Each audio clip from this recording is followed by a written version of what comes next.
welcome back to replaying and relearning Ascension. Now you'll see here I'm on the Black Ops 3 version because my Black Ops 1, Ascension, and Call of the Dead are not working. So here I am on Black Ops 3, and this game is a lot different than on Black Ops 1. But I'm not going to go over pretty much almost anything about Black Ops 3 and how it compares to Black Ops 1, because this is a video strictly on this map rather than the mechanics of each game. So this map Ascension is one of the easiest maps that have ever came out, and it's easy for a lot of reasons, but one of the biggest reasons is there is so much open space. This training spot, the spawn room, is actually probably preferred over the biggest square in this map that's completely empty because of how slow the spawns are over there compared to here. I don't even know what that box is even called, but that place. I'll show it to you in a second.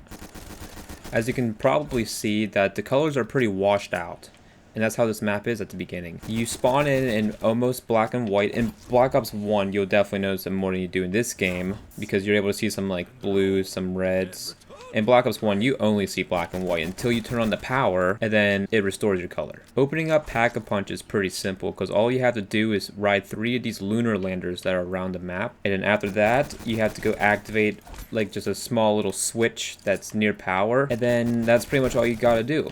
There's not really much to it. Now I have to go get the RK5. If you guys know, if you guys do all the Easter eggs in Black Ops 3, you spawn in with the RK5 as a little bonus. I have not completed every single Easter egg, so I have to buy mine. And I will mention again subtle differences between Black Ops 1 and Black Ops 3, but I don't want the entire video talking about the differences and how this map relates to the other one.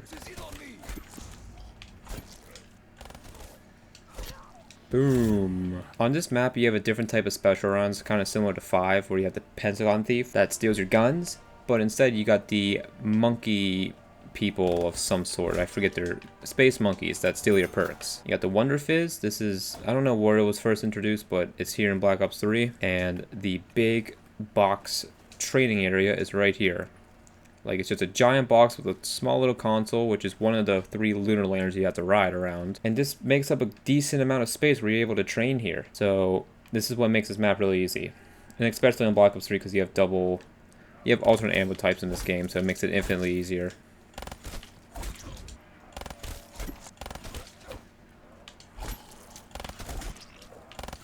This map has the Thunder Gun on it, similar to Kino. This map also introduced Gersh devices and Matryoshka dolls. Matryoshka dolls, however you say it. It's not a word that I'm really good at.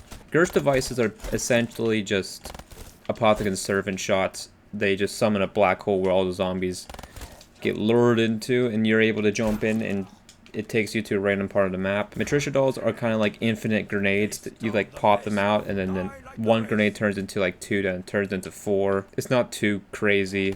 Gershes are way better.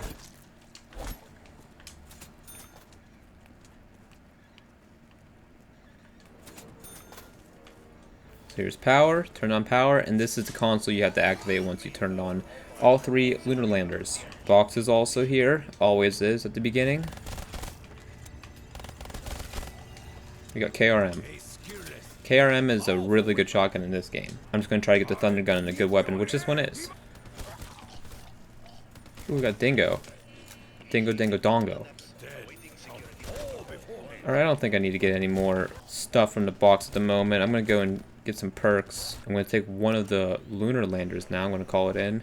This thing pretty much comes from spawn, comes to you. There it is. Comes down, and I'm not entirely sure why you got to do this in order to open up Pack-a-Punch, which is by shooting this rocket up into space. So I'm going to go take a ride on this lunar lander. It's going to take me back to spawn.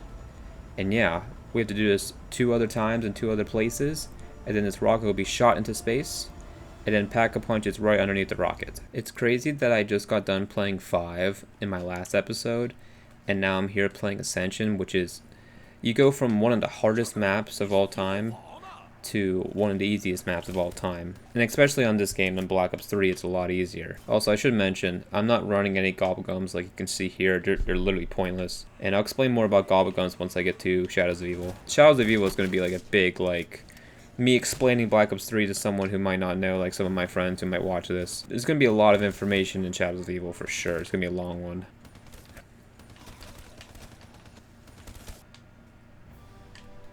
Okay, the monkeys are not coming this round.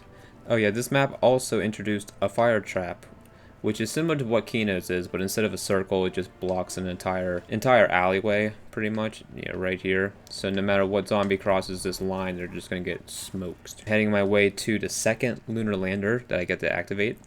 Right here. Take that back to spawn, and then I have one more, which is kind of closer to the rocket on that side.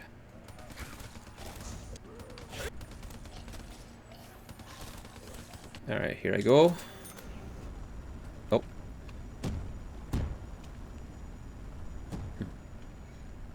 Cool, and that's 2 of 3. I should mention this thing right in the middle. This is a free trap, and it will just spin around at random, and it's infinite killing. And that's also another reason why people might want to train in this spawn room rather than in that giant area. Interesting idea. I think this is the only map that has a free trap. I could be wrong. I mean, there's some like quirky stuff that can be considered traps because they kill zombies, but they're not really meant to do that. Alright, I'm going to make my way over to the last area, which I should have enough to get there. So buy this door, then I have to buy only one more door, yes. Here's Mule Kick. This area of the map is kind of not important, I would say, because you're never really here. You're only passing through to either get Mule Kick, Speed Cola, or the Lunar Lander. There's also the sickle on this map, which is the exact same as the Bowie knife, but it's just a lot cooler, let's be honest. Here's the rocket, nice up and close. We're going to take that thing to space right after we get done flying this thing.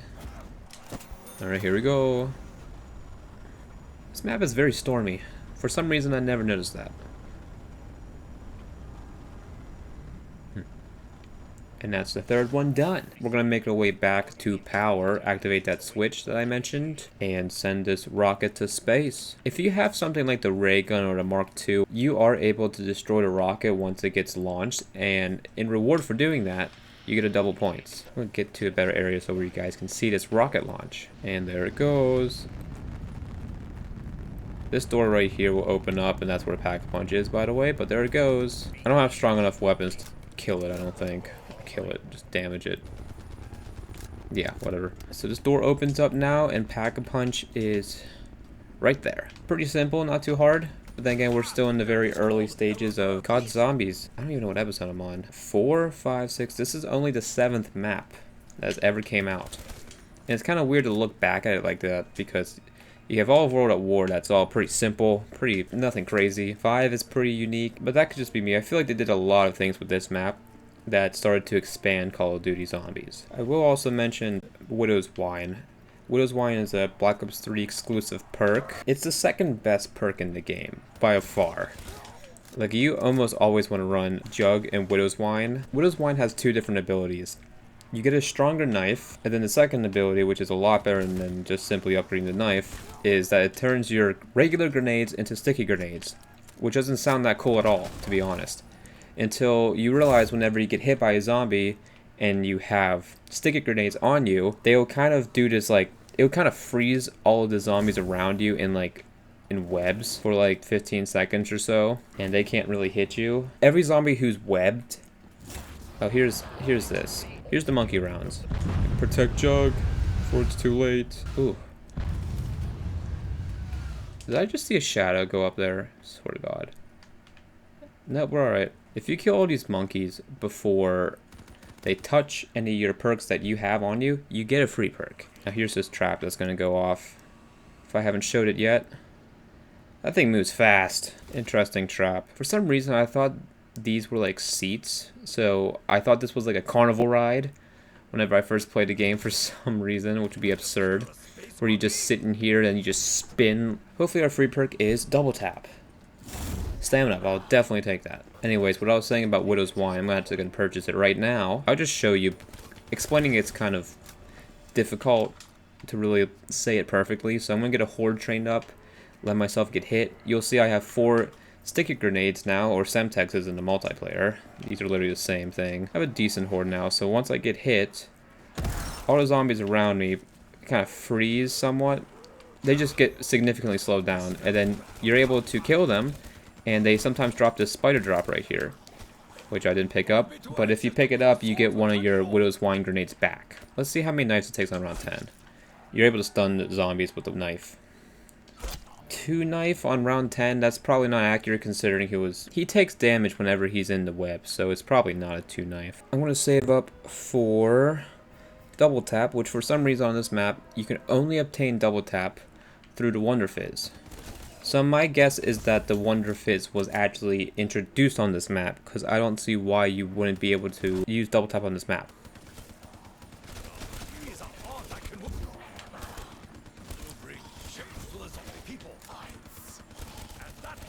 But there is one nice thing about getting double tap on this map. Since there's not a physical location of the perk, the monkeys will never take it away from you. And that's the case with a few perks like Electric Cherry and Deadshot Daggerty that's on this map, but not Black Ops 1's version, is if you have it, they can't take it away from you. So here, I got Double Tap 2.0 on this map, or on this game. Black Ops 1 you still have Double Tap 1.0, which I think I mentioned, I don't know if I mentioned in an earlier episode or a previous recording of this map, because I recorded this map once already, and unfortunately my audio literally just didn't exist. So hopefully this is working. The differences between Double Tap 1.0 and 2.0 is in World at War and Black Ops 1 you have Double Tap 1.0, which the only thing that Double Tap 1.0 does is speed up the fire rate of your weapon. Essentially, dealing more damage, yeah, in a shorter amount of time, but it's also wasting ammo, so there's the argument there. But with Double Tap 2.0, for every one shot that you shoot at your weapon, counts as 2 shots to the zombie, essentially. Like, once you shoot 1, 2 bullets are registered. See? 1, 2. Now do it again. 1, 2. It just makes your guns twice as powerful. There we go. They got hit. You'll see these spider drops drop often. So I'm able to replenish my Widow's Wine Grenade. And that's that. That's the one perk that Black Ops 3 introduced. What's nice about this map is that you're able to tell where the mystery box is based on these TVs that are around every single mystery box location. So that's neat. I like that. I'm going to go Pack-a-Punch now, and I'm going to briefly go over what alternate ammo type is so I don't have to talk about it as much in Shadows of Evil if someone for some reason is watching all of these episodes. So you're able to double Pack-a-Punch in this game, unlike Black Ops 1. I figured that out in Therese. And what double tap does in this game is double Pack-a-Punch means you get this little special ability right there. It's called Turned. And you're able to get 5 different variations of it, which all do infinite damage except for one. I think Fireworks doesn't do a one. So for Turned, for example, okay, didn't work. Turned turns one of the zombies into a friendly one and goes after the zombies. And there's 4 other ones that I won't explain until I get them, but they're all really good. They're the reason why this game is easy, pretty much. This double Pack-a-Punch feature that they included on this map. So I probably won't be able to kill all of the monkeys before they touch my perks, considering I don't know where they are. They're probably at... oh, here's a few. Okay, they're at stamina up. If the monkeys are at a perk too long, then they're just going to remove it from you. And you'll just have to rebuy it. So that's basically the only challenging thing about this map, but other than that, this map's pretty simple. I've gone over most things about this map. This replaying and relearning series is going to get more complicated as the games get harder and harder. With each map, more stuff is introduced. It gets not necessarily harder, but definitely more complicated, especially once we get to Black Ops 2, and even more true with Black Ops 3, this game I'm playing right now, and their core maps. So here's what Turn does. Turns one of the zombies into a friendly, and they just go after. It. That's one of 5 different abilities. You're able to activate one every around like maybe 10 seconds, 15 seconds on this ability. Now there's one called Dead Wired, which you're able to activate almost every like 3 or 5 seconds, and it's insane. That's by far the best double Pack-a-Punch ability that you're able to get.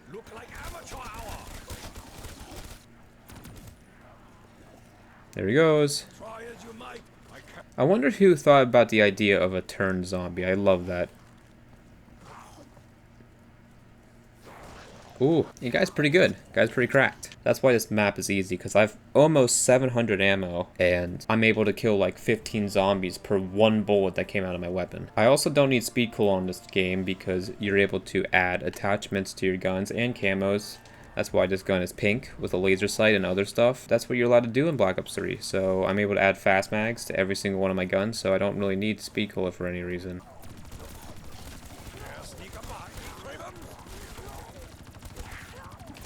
Also, with Widow's Wine's grenades, you are not able to buy them off the wall right there. And one of the biggest reasons why I lose my Widow's Wine grenades is if I'm picking up an insta-kill.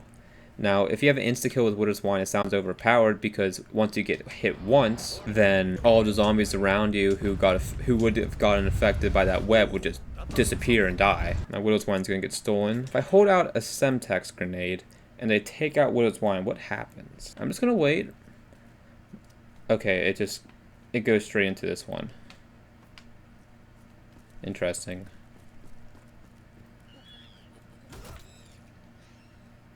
That grenade did not explode. Interesting. This map is actually in Black Ops 1 multiplayer. I forget the name of the map. I'll throw it up on the screen here. That's how this map gets its theme. The death machine in this game, by the way, is cracked. It's a lot better than Black Ops 1's version. I'm going to try to get a different double pack-a-punch ability. Let's see what we get. Blast Furnace, cool. This is probably the second best alternate ammo type you can get. Not that all of them are not all broken. It actually used to be extremely broken. It's either in like that weird version of Black Ops 3 on the Xbox 360 and PS3, where Blast Furnace would literally just annihilate an entire train, which it already does kind of already do that. The other two double pack-a-punch abilities are Fireworks and Thunderwall. Fireworks is, I believe, the one that does not do infinite damage. Now I'm saying that, but like it kind of falls off like in high rounds, so it's still really good. Like if I use it right now, you wouldn't see any flaws in it. And there's Blast Furnace right there, so they get caught on fire and then they just all fall. And then Thunderwall is literally just a thunder gun, and Deadwire is essentially just like the Wonder Waff. So you can see right now it's not activating. With Deadwire, that would have activated like 3 times already. I have a lot of points. I have all my perks. They're all warm colored, by the way, which I do not like. The only thing else I can do is maybe actually try and get the Thunder Gun, or also the Gersh device, which is something I want to show off, because the Gersh devices are one of the best equipments of all time, because it also does infinite damage. Of course, it does. Okay, so here's the death machine in play. Really good. If it was around 21 and I was playing 5 and I picked this thing up, this thing would be a piece of junk. It would work still, of course. It still wouldn't be too bad. But if you're like 30 plus on Black Ops 1's death machine, you are screwed. And you're able to do this in this game.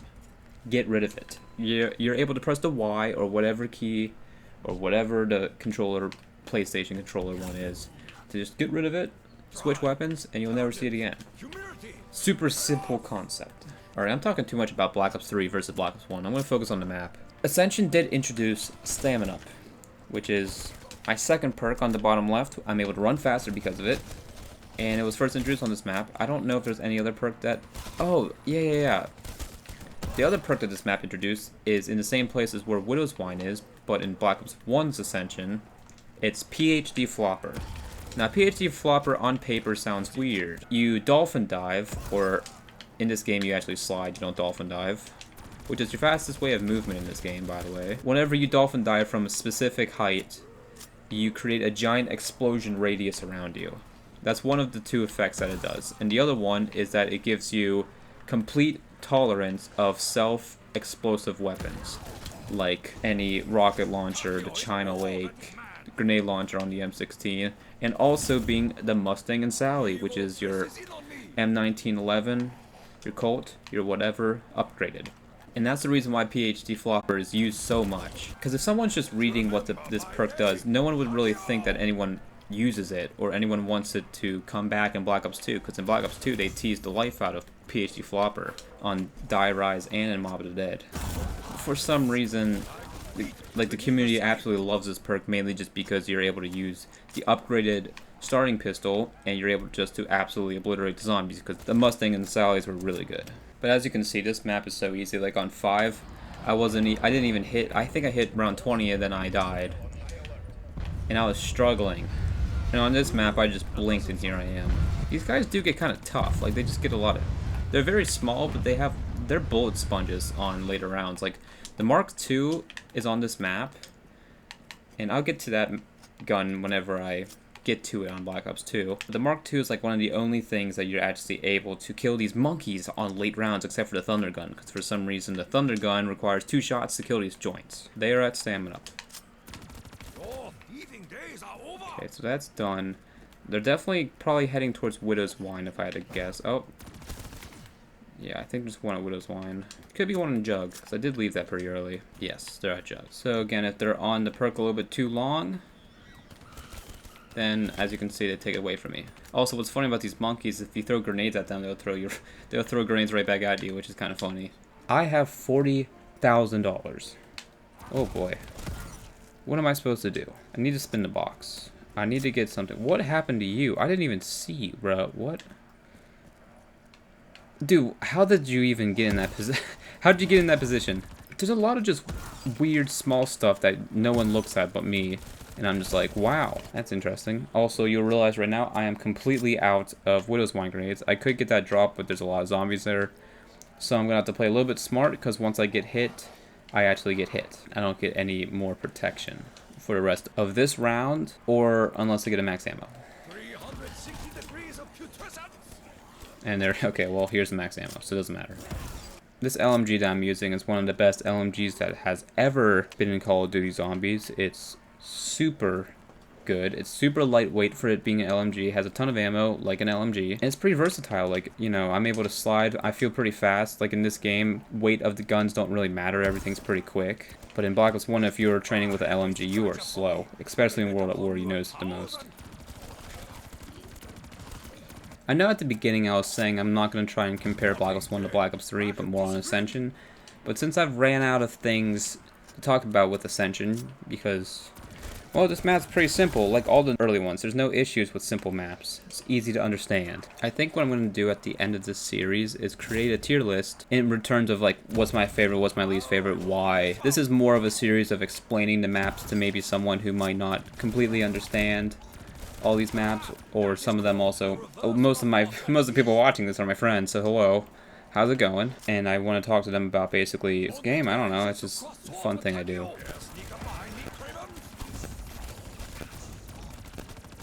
There's a few reasons why Black Ops 3 is significantly easier than every other zombies game, because of the alternate ammo type. Every single gun is infinite killing. There's some weapons that you cannot double pack a punch, one being the ray gun. And that's why I mentioned in, I think, the first episode of this series on Nocturne and Tone, I'm like, once I got the ray gun, I'm like, you don't want the ray gun in this game, because it's literally the worst weapon you can have. Oh, okay, well, here's the Thunder Gun. Might as well pick it up. And I guess I'm going to try spinning for Gersh devices. And there it goes. Goodbye. Here's the box. Hey, 263, let's go. FFAR, also known as the FAMAS, but they named it FAFAR. I don't understand that. Like, in the new Call of Duties, they just, like, named the old classic molds of weapons. Just completely different names. It doesn't make sense. Like, just call them the M16, call them the AK-74, call them... Why are we calling, like... There's literally no reason. It actually, like... I feel like if you want more people to be attracted to your game, I feel like you want to add a weapon like the AK-74 or M16.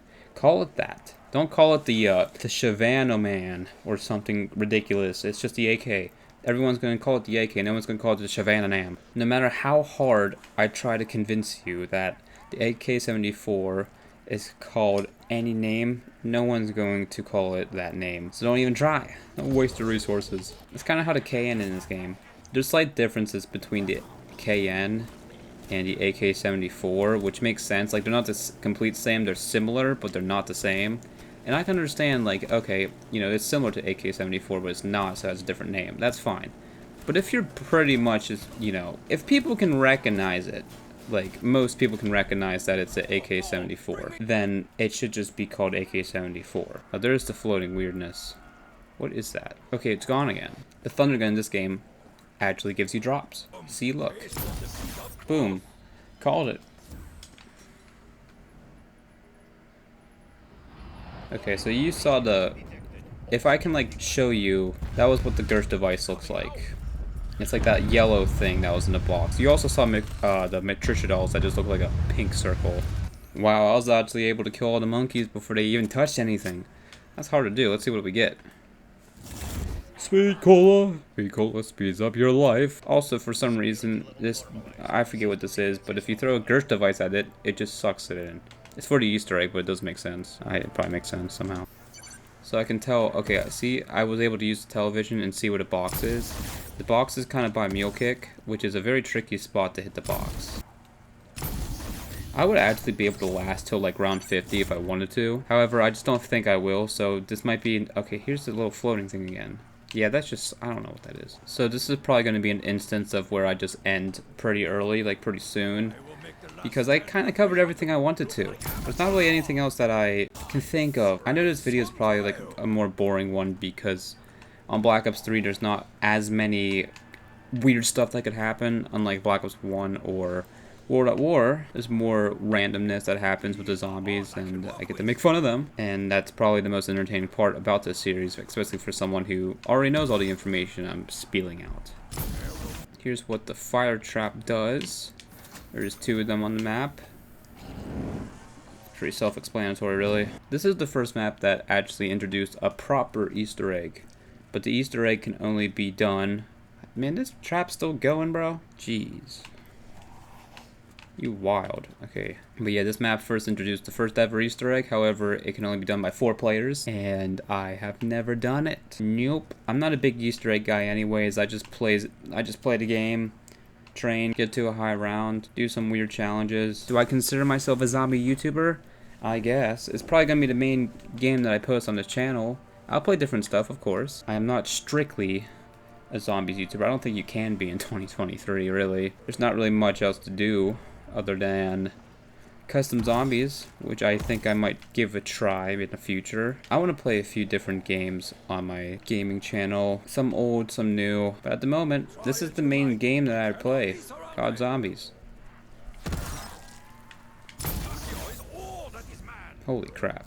So I know double pack-a-punch is one of the reasons why this game is so easy, because you're able just to do this with 1 bullet, take out a huge amount of zombies, literally the entire horde. But I think there's something that's actually even more broken.